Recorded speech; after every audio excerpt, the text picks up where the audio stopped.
Bienvenidas y bienvenidos. Hoy vamos a explorar unos textos bastante particulares. Son fragmentos de Encuentras con hombres notables de Gurdjieff. Y tenemos aquí, pasajes muy variados. Hay recuerdos personales, reflexiones agudas sobre cómo aprender y también retratos de gente que, pues, claramente lo marcó mucho. Sí, es una obra que como que se escapa, ¿no? No es fácil clasificarla. Definitivamente no es una autobiografía como las que conocemos. El mismo Gurdjieff dice, ojo, que no cuenta el pasado solo por recordar, sino que elige lo que él considera ejemplar, no para que lo copiemos tal cual, sino más bien como para hacernos sentir que hay otra forma de ser posible, otra realidad. Y dónde escribió esto también dice mucho, ¿verdad?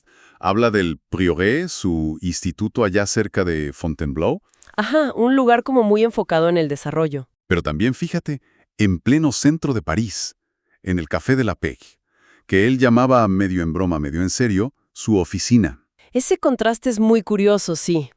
Él decía que todo ese ruido, esa gente yendo y viniendo, pues que eso increíblemente le ayudaba a concentrarse. Otro rasgo de una persona, compleja. Poco convencional, sin duda. Parece que el lugar importaba menos que su estado interior al trabajar. Bueno, entonces, ¿qué buscamos hoy aquí? Queremos como que sacar las ideas principales de estos textos, ¿no? ¿Qué nos dice Gurdjieff sobre cómo buscar el conocimiento de verdad? ¿Cómo critica la cultura de su época? ¿Qué pistas nos da sobre nosotros, sobre la naturaleza humana? Y, lo clave, ¿qué hace a alguien ser para él un hombre notable? Vamos a ver si lo desentrañamos. Un buen punto para empezar es su clara insatisfacción con el saber oficial de su tiempo. Critica mucho lo que él llama la literatura libresca, o sea, los libros.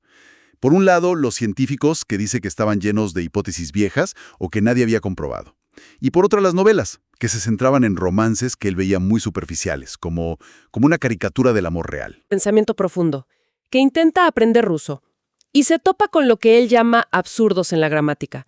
Este hombre decía que esas reglas las inventó gente que no entendía realmente cómo funciona el pensamiento, y que, en vez de ayudar a expresar ideas, las trababan. Hacían difícil decir algo claro y directo. Es como decir que la forma mataba el fondo.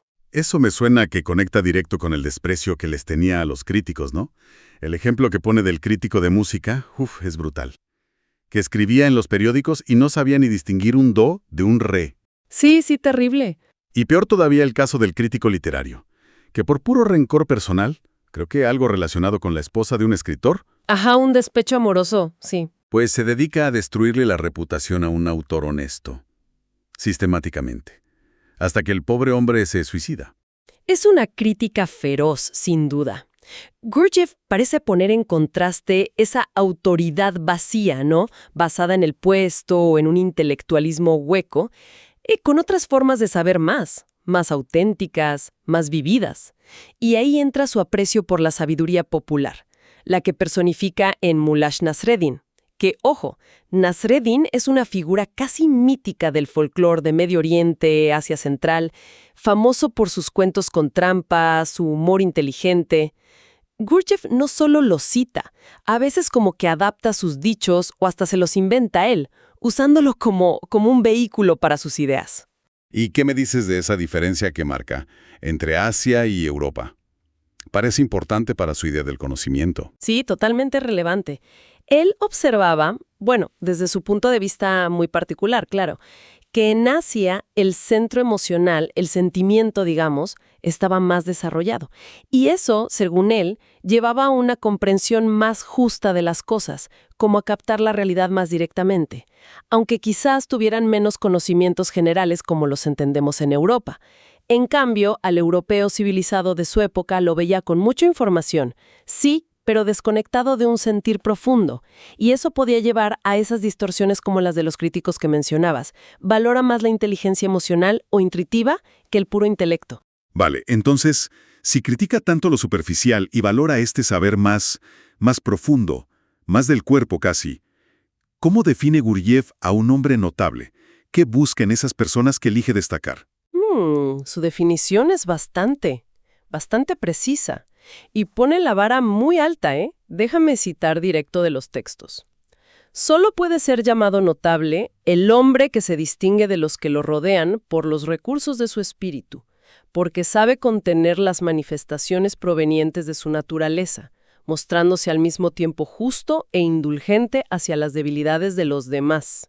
O sea, nada que ver con la fama ni con los logros que todos aplauden.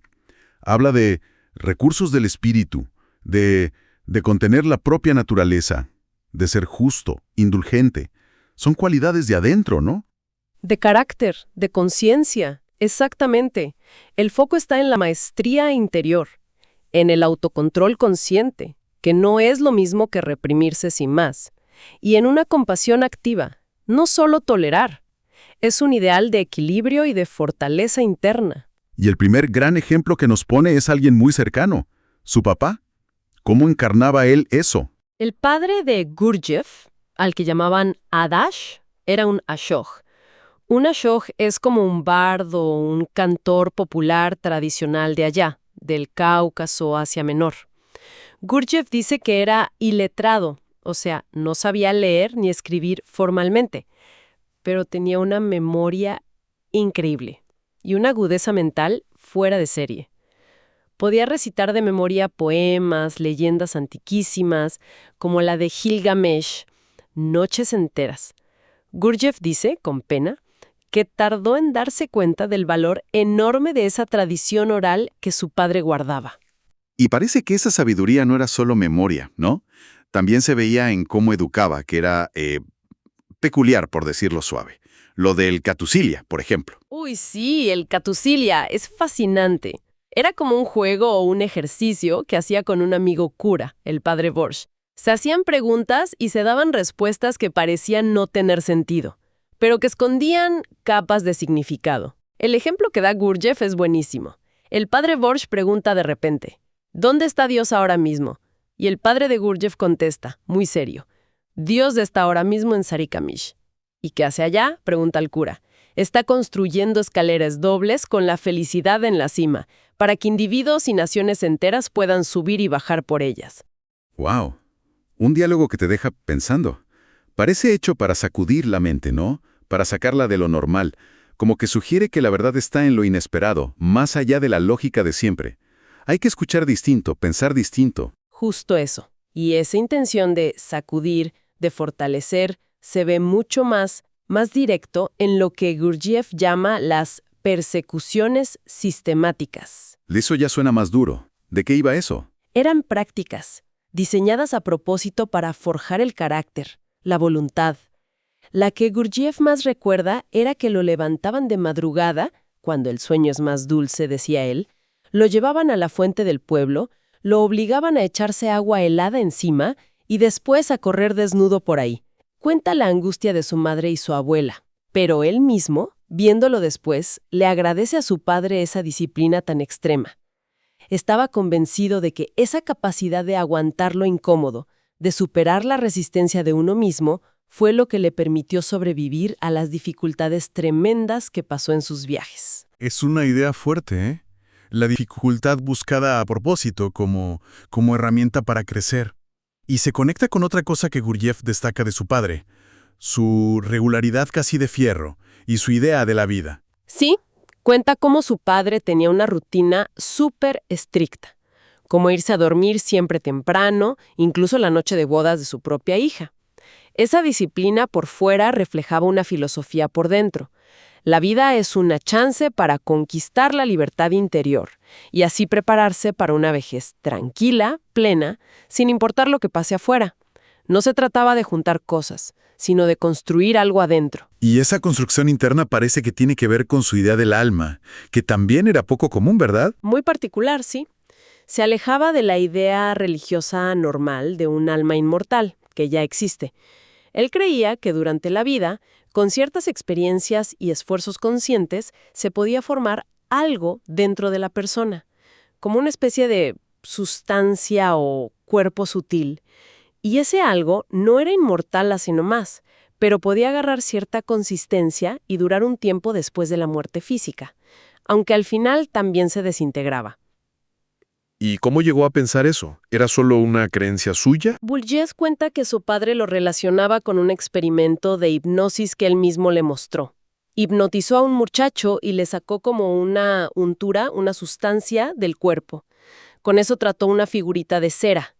Y luego, a distancia, cuando tocaba o pinchaba la figura, el chico, hipnotizado, reaccionaba físicamente. Para el padre, eso demostraba que ese algo que se forma en vida tiene una conexión real, tangible, y que se le puede influir. Es una visión muy casi material, a su modo científica, de algo que normalmente se trata como puramente espiritual.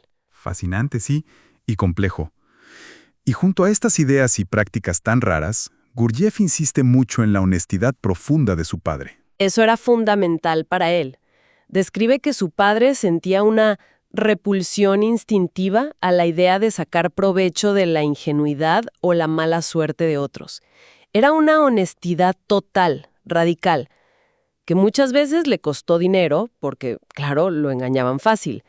Pero para Gurdjieff, esa integridad que no se doblaba era la base de su carácter, un rasgo clave de su notabilidad. Vemos entonces cómo Gurdjieff arma este ideal del hombre notable con el ejemplo de su padre. Pero él mismo no se quedó mirando nomás. Le da un valor enorme a la experiencia directa, al hacer. Se describe a sí mismo, medio en broma, como graduado en el arte de hacer de todo. Absolutamente. Es un tema que vuelve y vuelve. Cuenta con mucho detalle cómo aprendió solo un montón de oficios. Reparar relojes, instrumentos de música, cerraduras complicadas, trabajar metales, cuero, hasta bordar cojines. O preparar yeso con truquitos prácticos, como echarle gotas de limón para que no salgan burbujas. No era aprender de libros, era súper práctico. Resolver problemas reales. Y esa habilidad con las manos fue clave después en sus aventuras, ¿no? Como eso del taller ambulante universal. Esa historia es increíble. Para ganar una apuesta, armó un taller móvil y viajaba por distintas partes, reparando literalmente lo que le llevaran, desde máquinas del campo y máquinas de coser hasta armas, o incluso hacía corsés última moda para las señoras. Demuestra una capacidad de adaptarse y una confianza en poder aprender haciendo, que son, bueno, fuera de lo común. Es lo opuesto al especialista encerrado en su mundo. Y este valor que le da al trabajo práctico constante, lo vemos también en cómo pinta a su amigo Pogosian. Parece otro ejemplo de esa filosofía. Sin duda. A Pogosian lo presenta como la encarnación del trabajo sin parar.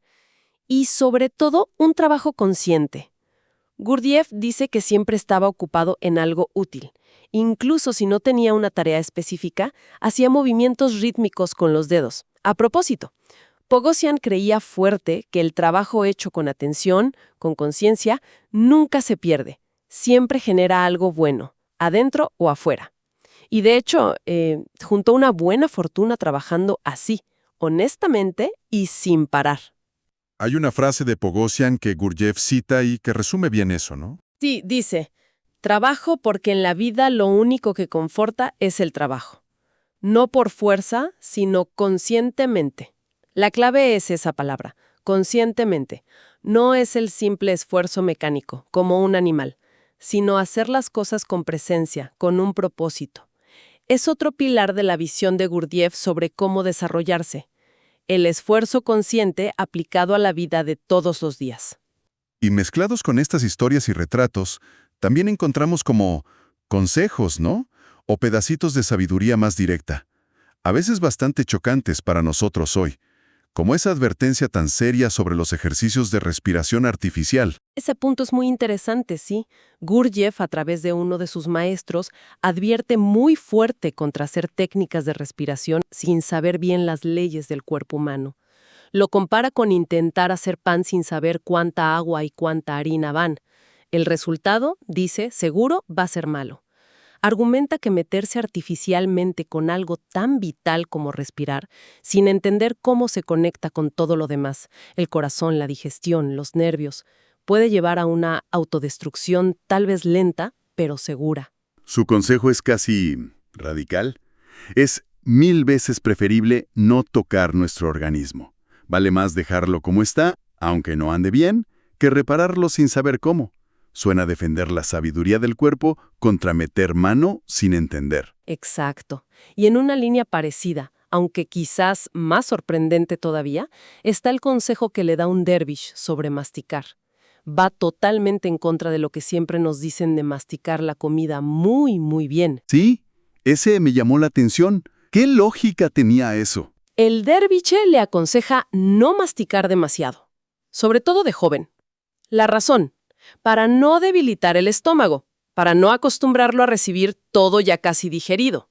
Incluso sugiere tragar trozos enteros de vez en cuando para hacerlo trabajar, para fortalecerlo. De nuevo, ves esa idea de que un poco de dificultad, un poco de desafío a lo natural puede ser bueno, en vez de buscar siempre lo fácil, lo cómodo. Es coherente con las persecuciones sistemáticas del padre. Y para ir cerrando esta exploración de ideas sueltas pero conectadas, está esa frase simbólica del lobo, el cordero y el hombre de dentro nuestro. Es una metáfora muy potente que Gurdjieff rescata de una fuente antigua. El lobo representa nuestros instintos, cómo funcionamos en automático, por reflejo. El cordero simboliza nuestros sentimientos, el centro emocional. Y el hombre representa el pensamiento consciente, la razón.